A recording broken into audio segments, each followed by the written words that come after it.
A quick glance at the playoff bracket and it's easy to say what a wild postseason reality is. The top 2 teams from the NFC are remaining and 2 of the top 3 teams from the AFC are left standing.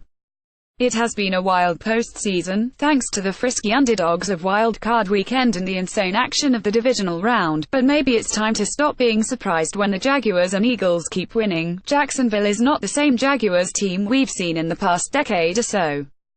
It is a worst-to-first story, but it has been a slow build through the draft coupled with an infusion of talent on the defensive line in free agency. Calais Campbell, Malik Jackson that finally paid off. The Eagles are not dissimilar, with Howie Roseman having done an excellent job of moving and shaking to put a stout defensive front in place and to build a team capable of running the ball in a physical manner. Neither team has a great matchup here, because playing against the Patriots and Vikings is a very difficult task.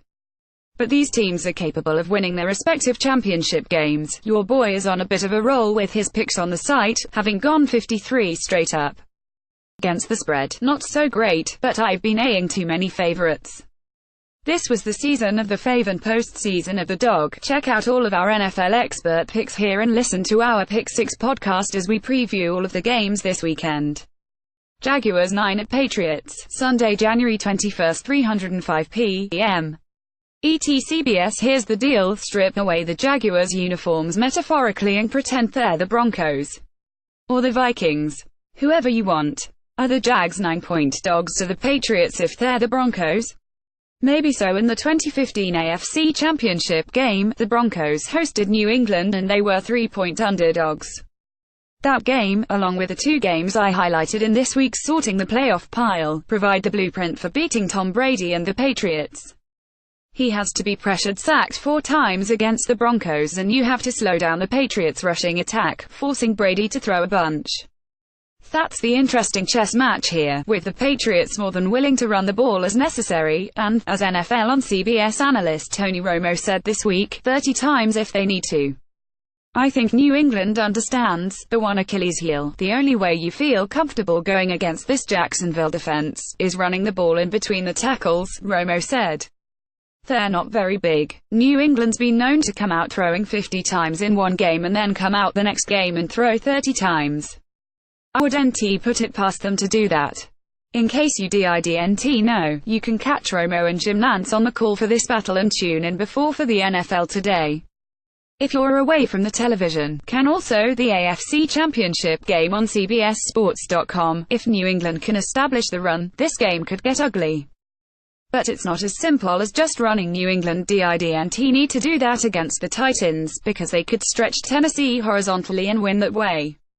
Against Jacksonville, the dink-and-dunk approach won't work quite as well and, as NFL on CBS analyst Bill Cowher pointed out, the Pats might not have the personnel to go full vertical on the Jags. The success that Pittsburgh had last week, they are more of a vertical passing game. New England is more of a horizontal passing game. They'll do some seams, but I think their passing offense matches up very well for Jacksonville, Cowher said. They've got speed at linebacker, they can rush, the only question is does the no-huddle affect that rush? They can come out in 3 tight ends and 2 backs and run the ball. I guarantee at some point, Tom Brady will break into the no-huddle because he's going to want to wing it. On the offensive side of things, the Jaguars need to get Blake Bortles comfortable early and to establish Leonard Fournette in the rushing attack. Do that and convert key third downs and the upset is there for the Jaguars to take. I think it's going to happen, which is why I'm picking the Jaguars against the spread and straight up. Eagles 3 vs. Vikings, Sunday, January 21st, 6:40 p.m. ET. Fox. Here's another upset brewing here.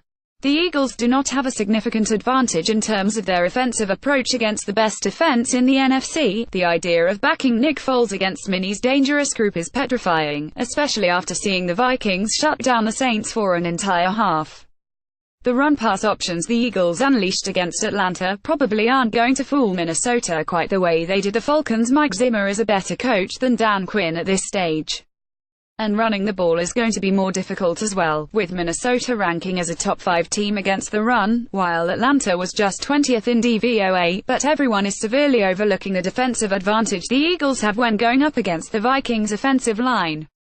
It's an improved unit for Minnesota, but the Eagles have crazy depth both on the interior and on the edge and have been healthy all season. Matt Ryan was under pressure on 41% of his snaps last week against the Eagles. On the season, Case Keenum was pressured just over 38.5% of the time, according to Pro Football Focus. When he was pressured, Keenum did just 5 touchdowns and 3 interceptions to go along with a 12th-ranked passer rating in those situations.